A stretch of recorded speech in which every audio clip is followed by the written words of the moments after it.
I just finished giving a talk last night for an hour, so kind of covering some of these topics that I'll get to. Spacing and counter demonstrations is from a project called Demonstrations.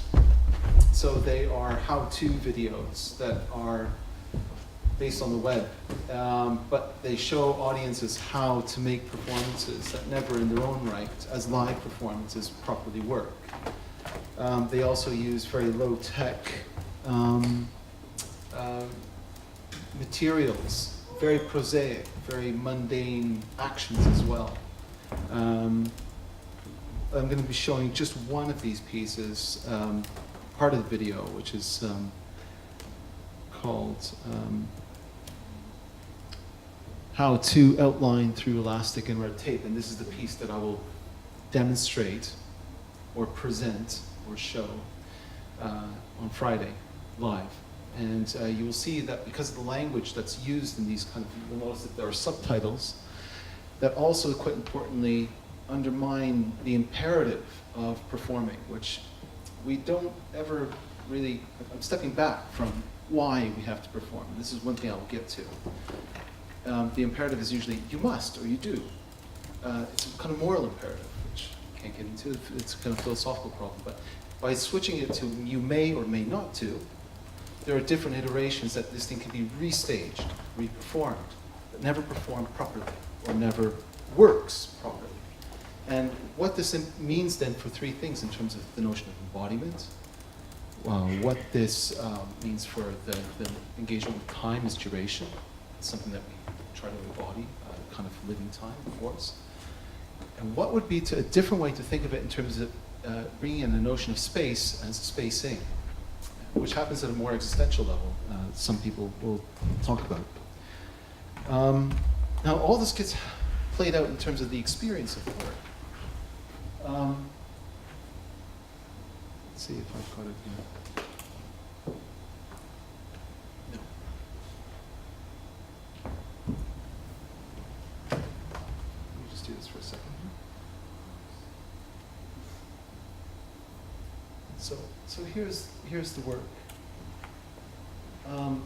This is online again, so you can be in the comfort of your home watching this and try to play it out.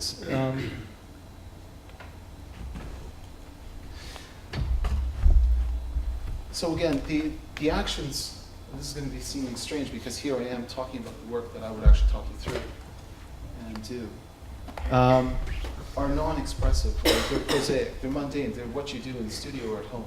If you pick up a piece of elastic and you use it, it's not to be kind of expressing the individual or trying to be something authentic. The other thing is that I'm using the materials like red tape, which iterates the context of something like a world of bureaucracy, of office management. But also what some people will say is what has happened in the globalized economy of turning ourselves into individuals that are supposed to be self-reliant and somehow finding ourselves at a more authentic level. This is a problem of individualism. And in a way, these works come out of a context that is critical of what's been happening in terms of demonstrations as protests against this kind of rise of a globalized economy, right? From the 60s onwards. So the demonstration is like counter-demonstrating, going against a kind of sense of the way the economy works at an everyday level. Okay, so it's kind of aesthetic ideology, and hopefully, if I've got time, I can get into just a few quotations at the end that lead open a kind of much more critical understanding of embodiment, duration, and perceiving ourselves as individuals. Okay, so here we are. This is it's the experience of your hand. If you try this, okay, so you have the tension of the elastic resonating with the tension of the muscles in the hand, and it gets sore. And these pieces can be done. This is only a kind of breakdown of a piece that can be done, you know, over an hour or however as long as you like. Although the piece on Friday will be done much shorter. And so there's both the physical effort, and then there's also the kind of metaphysical effort to also try to perceive ourselves as seeing, as Merleau-Ponty would say, or even Samuel Beckett. The problem is trying to see ourselves seeing. Going back to this thing about narcissism. It's the way we try to see, or perceive, to focus, to manage ourselves, to control.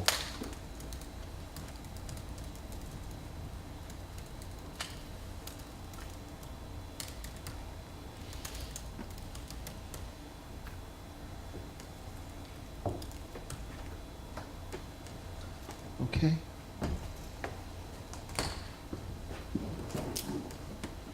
So these works also start to, there are different versions of these demonstrations. For example, of using a wooden post, a vacuum.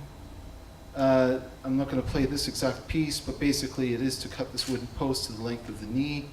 And then after the footprint is left on the floor, and we talk about a certain kind of drawing of mark making, of scooping it up, erasing it, vacuuming it. So there's, for me, the question about maybe about drawing or mark making, if I can go into this thing about the embodying of a certain movement, is interrogated critically in terms of not necessarily having to make marks as in a drawing performance as arisen since the last 15 years. This thing called performance drawing. And so there are other works that I've made which are far more loose in terms of, obviously, of using things that are, again, low-tech, like electrical cables exposed, putting, working with not only myself, but with somebody else, and talking about the kind of relationship and the kind of analog between using kind of line to how it deals with symbols of trying to connect us in a certain way, or doesn't connect, but also how slow the performance starts to happen, and the way nothing kind of sticks to the wall. There are kind of shadows that are used. The pieces are impermanent. When the light turns on or turns off, it leaves nothing behind. All of this starts to bring into the work a question about a certain space in time-based works. It's that kind of space that I've also used in terms of other technology, using video again, but in terms of digital videos projected in real time over 2 locations. Okay, so these are works that I do with another artist again. The gallery where the audience sees the both of us. I don't see Francesco in this case because I'm overseas. I'm in a different place altogether. The audience doesn't see where I am exactly. And so I'll give you an idea. Yeah, so if we think of this kind of invisible immaterial line, whatever, it's just an electrical signal.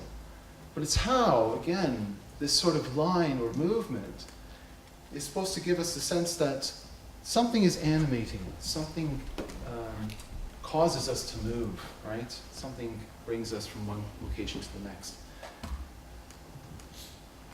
Now, what is it that we're performing in that case? Who performs who? Who pulls the strings? In terms of ourselves as well. What other parts of ourselves are telling us, do this, do the performance? Why? Why at all? What am I doing for time here? No? 5 minutes, okay, so here we go. So the context over here, this is where, the question about something like a space that has to be dealt with at a more existential level, maybe as some people would call it contact and separation, comes out of a whole dealing with ourselves as a theater of struggle with our own bodies. And it comes really, I think, at a time where the rise of individualism is happening at a time of demonstration since the 60s till present day. So, for example, from May 68, this was one thing that you had students, workers, the people from the ground up that were trying to demonstrate or protest against a certain pervasive movement that was going to be happening from top down to do it from bottom up. Okay, a sense of to empower themselves. The critique of that sort of of that sort of political movement was that it went from a movement being something revolutionary to being something that we just manage ourselves as systems, as a form of different techniques, technologies. So if you're into kind of things like Foucault and biopolitics to Agamben, I think that's the kind of conceptual framework to lead into this kind of much more critical understanding of what's happening to ourselves, to our engagement with time, as some kind of living sense of duration, the attempt to embody something, and to perceive ourselves on a much more authentic level. I mean, this is it. We're stuck in a world. This is a photograph, an aerial view of the globe about mobility as well. Living a life of flux, flexible labor, but also this desire to embody some kind of becoming of flux, which isn't always as benign or positive. I'm going to just quickly play, if this plays, I hope.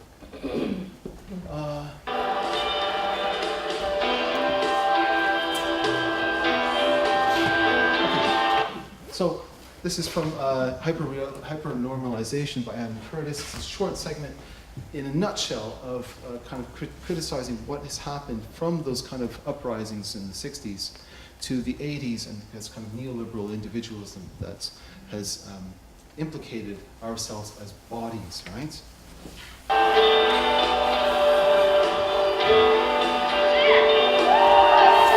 Get ready to work out.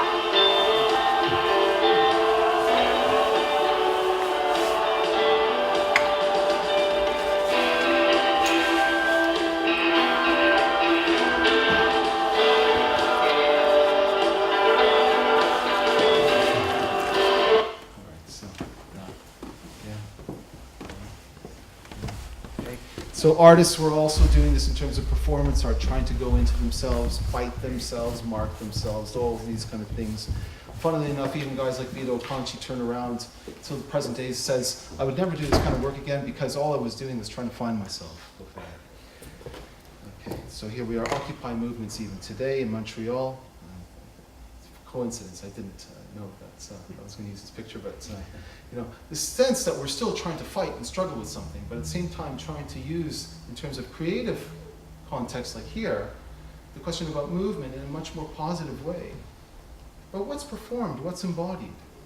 Can I even go into this right now? I'm just going to leave you with this quote at least. Okay, this is from Terry Eagleton, who talks about this question about something that we embody as a will, right? It has different, it's like, if you think of movement as something that's cognate as what used to be called, let's say, Nietzschean terms, will, to the Freudian terms of, let's say, a drive, or an unconscious, it has different manifestations.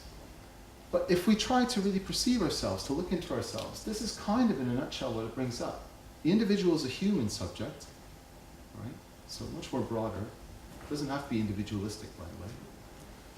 But if we look into ourselves, something that, which is in play, we find that there's something, the will is actually implacably alien to the human subject, to us. So that in a devastating irony, this will, which is the very pith of my being, which I can feel, touch, see, from the inside of my body with incomparably greater immediacy than can know anything else, is absolutely unlike me at all.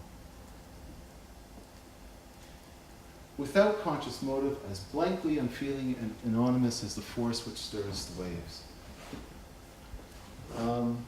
So I think that's where I can kind of at least try to leave this over here, is that the body has become a kind of battleground. And this, trying to deal with ourselves as subjects, and how we try to at least demonstrate to ourselves in a certain way, or represent to ourselves and to others, an entire engagement, which I think we have to rethink in terms of its engagement with performance, or performing, for who, for what. I think I can just kind of keep it there. Thank you.